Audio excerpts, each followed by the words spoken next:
kesempatan kali ini, kelompok 11 akan mempresentasikan materi yang berjudul Manajemen Sarana dan Prasarana Pendidikan.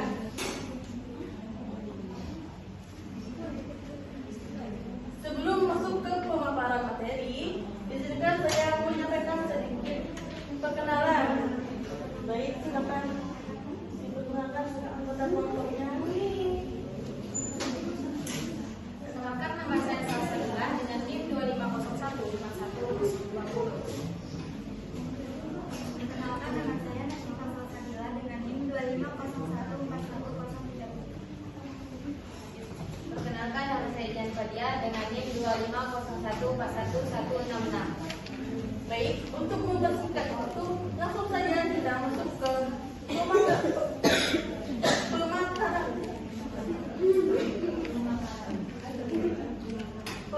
pemaparan materi pertama akan dibawakan oleh Salsabila.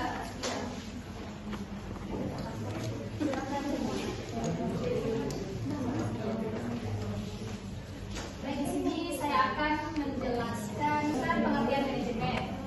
Di sini manajemen adalah proses mengatur dan mengelola sumber daya untuk mencapai tujuan. Dalam pendidikan, yaitu untuk mengatur guru, siswa, fasilitas, dan kegiatan pembelajaran. Contohnya yaitu seperti kepala sekolah membuat jadwal dan guru mengelola kelas. Selanjutnya, sarana dan prasarana pendidikan. Sarana yaitu fasilitas langsung pembelajaran, contohnya yaitu buku dan papan tulis. Prasarana yaitu fasilitas tidak langsung, contohnya seperti ruang kelas, perpustakaan, dan taman sekolah. Tujuannya mendukung kelancaran dan efektivitas pembelajaran. Selanjutnya, pengertian pendidikan. Pendidikan adalah proses sadar dan berencana untuk mengembangkan potensi siswa, mencakup aspek karakter, spiritual, kecerdasan, dan keterampilan. Contohnya yaitu kegiatan literasi, ekstrakurikuler, dan pembelajaran aktif.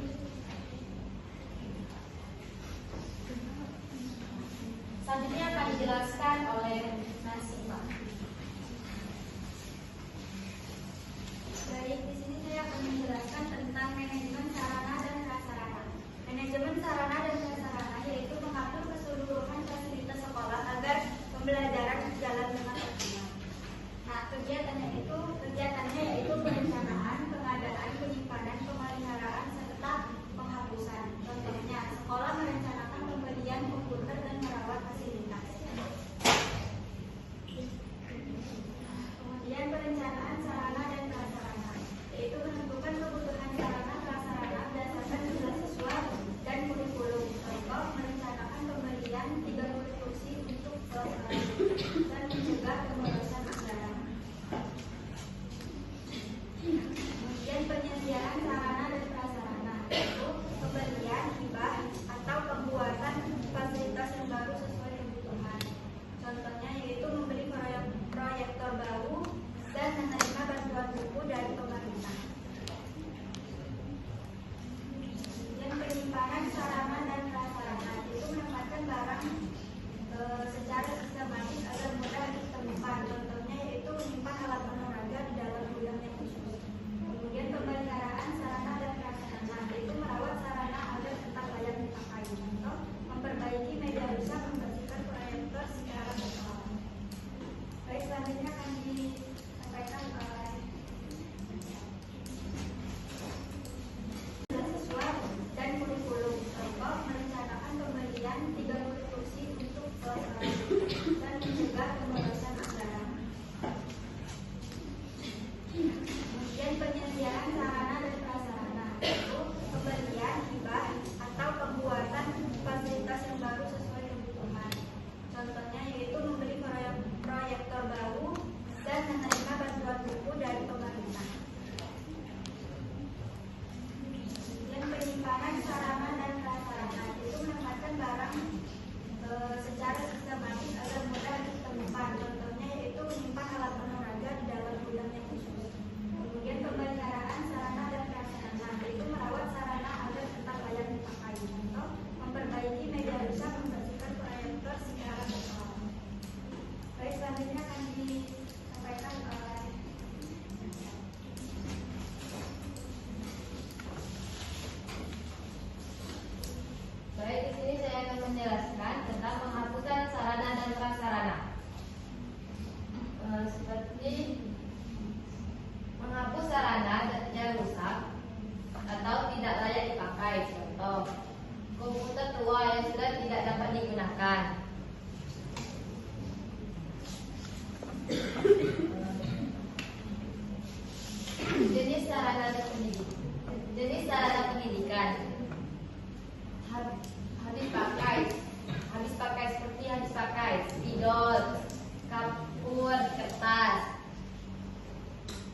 Tidak harus pakai kursi meja laptop.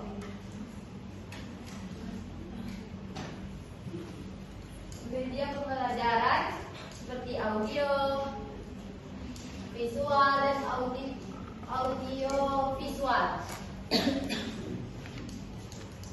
Jenis prasarana pendidikan digunakan langsung seperti ruang kelas, lab, perpustakaan. Dan tidak langsung toilet, parkir, musola, dan halaman. Pengaruh sarana dan prasarana pada kualitas belajar.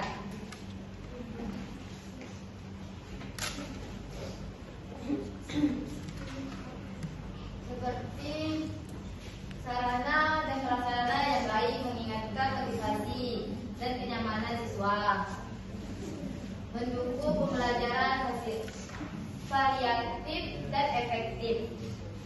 Contoh, alat peraga IPA memudahkan memahami materi. Pentingnya sarana dan prasarana membantu guru menyampaikan materi dengan menarik, membantu siswa memahami pelajaran yang lebih mudah. Sekolah wajib menyediakan dan memelihara sarana dan prasarana. Kesimpulan akan dilanjutkan oleh saudara. Baik. Jadi kesimpulannya, sarana dan prasarana adalah komponen penting dalam pendidikan. Pengelolaan sarana dan prasarana yang baik dapat meningkatkan mutu pembelajaran, mendukung aktivitas guru dan keberhasilan siswa. Kali ini kami akan membuka satu sesi diskusi dengan 3 orang yang bertanya. Baik, ada yang mau bertanya, teman-teman?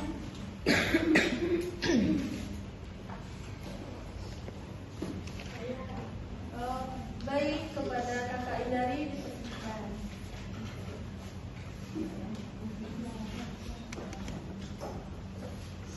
Terima kasih atas kesempatannya. Perkenalkan, saya dari Al-Rafa dengan NIM 2501 berbicara mengenai sarana dan prasarana. Tentu bukan rahasia lagi bagi kita untuk kurangnya sarana dan prasarana. Namun sudah disebutkan dalam Undang-Undang Sisdiknas bahwa menetapkan setiap satuan pendidikan wajib memenuhi standar nasional pendidikan termasuk sarana dan prasarana untuk menjamin kualitas pembelajaran. Tetapi bukan rahasia lagi tentang kurangnya sarana dan prasarana yang ada di satuan pendidikan. Mengapa hal tersebut terjadi? Sudah diketahui bahwa hal tersebut tidak sejalan dengan undang-undang.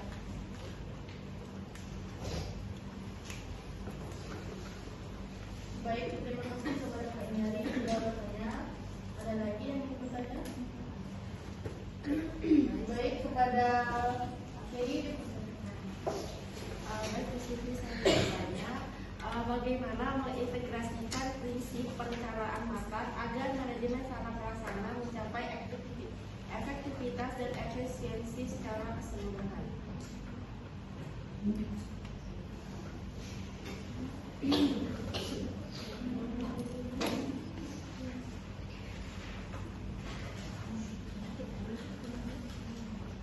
Baik, kepada Kak Kiri. Bisa diulang pertanyaannya?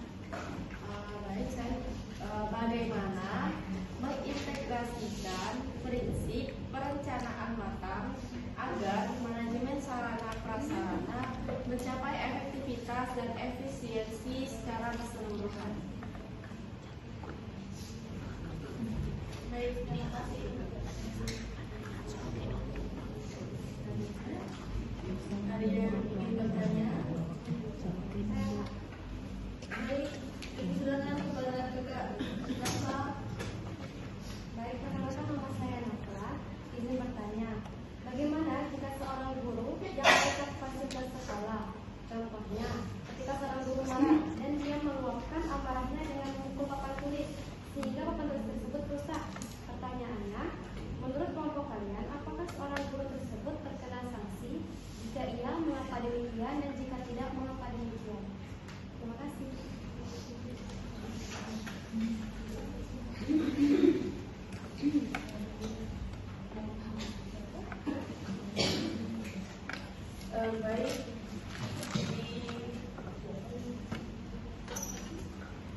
izinkan kami untuk diskusi terlebih dahulu ya.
Baiklah, saya di sini akan menjawabkan pertanyaan dari saudara Nabla. Soalnya tadi, bagaimana jika seorang guru yang merusak fasilitas sekolah? Contohnya, ketika seorang guru marah dan dia meluapkan amarahnya dengan memukul papan tulis sehingga papan tulis tersebut rusak.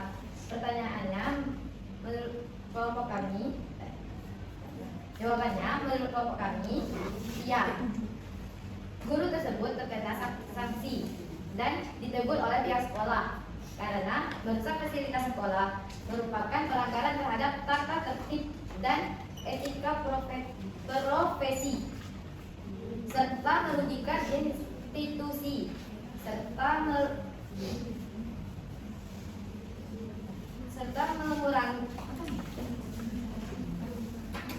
merugikan sarana sekolah. Sudah dikenal puas? Kasih.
Baik, di sini saya akan menjawab pertanyaan dari Indari.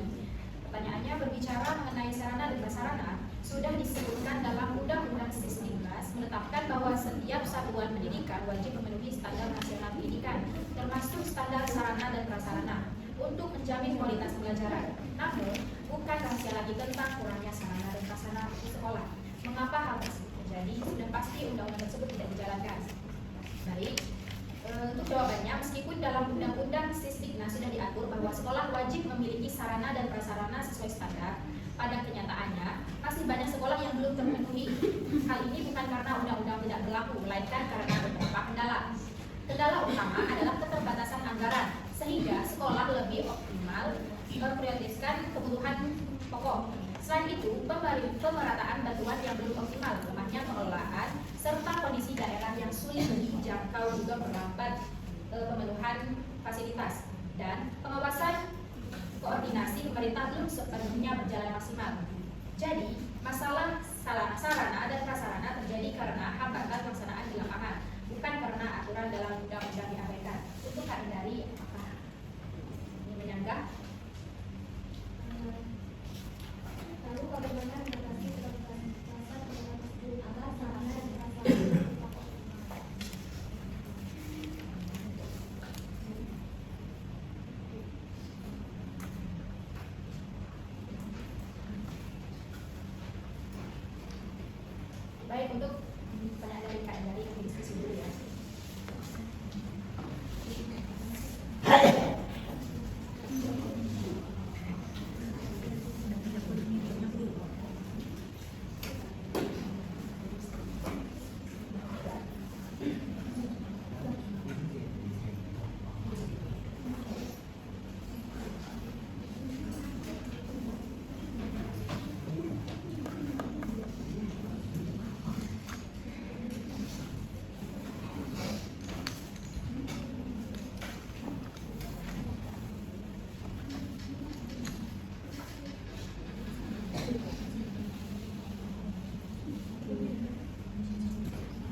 Baik,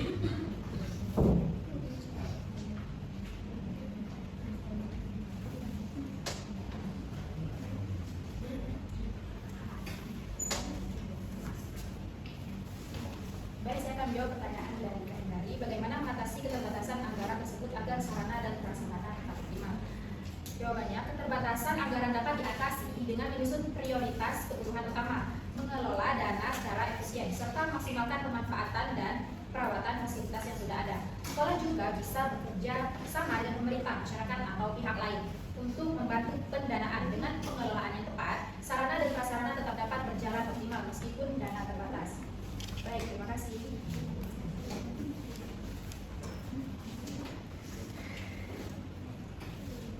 Dari sini saya akan menjawab pertanyaan dari saudari Monica. Jawabannya yaitu meliputi 5 kegiatan, yaitu pertama perencanaan. Perencanaan yaitu merupakan suatu proses kegiatan menggambarkan sebelumnya hal yang akan dikerjakan, kemudian dalam rangka mencapai tujuan yang telah ditetapkan. Yang kedua, pengadaan. Pengadaan merupakan serangkaian kegiatan menyediakan berbagai jenis sarana dan prasarana pendidikan sesuai dengan kebutuhan untuk mencapai tujuan pendidikan. Kegiatan yang ketiga, penyimpanan. Penyimpanan sarana dan prasarana, yaitu kegiatan yang dilakukan oleh satuan kerja atau petugas gudang untuk menampung hasil pengadaan barang atau bahan kantor, baik berasal dari pemberian, lembaga lain, atau diperoleh dari bantuan. Yang keempat, pemeliharaan. Pemeliharaan merupakan kegiatan pencegahan atau pencegahan dari kerusakan suatu barang sehingga barang tersebut kondisinya baik dan siap digunakan. Yang terakhir yaitu penghapusan sarana dan prasarana pendidikan. Penghapusan barang adalah kegiatan akhir dari siklus pengelolaan sarana dan prasarana yang dilakukan dengan menggunakan mekanisme tertentu berdasarkan peraturan dengan ketentuan yang berlaku.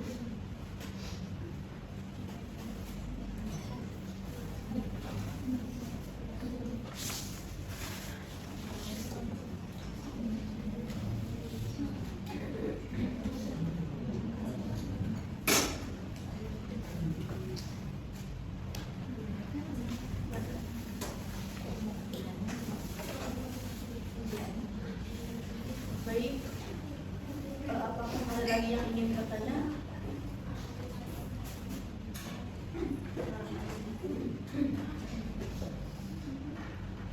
Baik, kalau tidak ada yang bertanya, untuk presentasi ini akan kami tutup.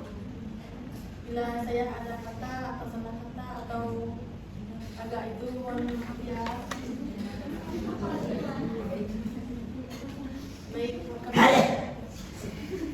Baik, kami tutup presentasi kali ini. Wassalamualaikum warahmatullahi wabarakatuh.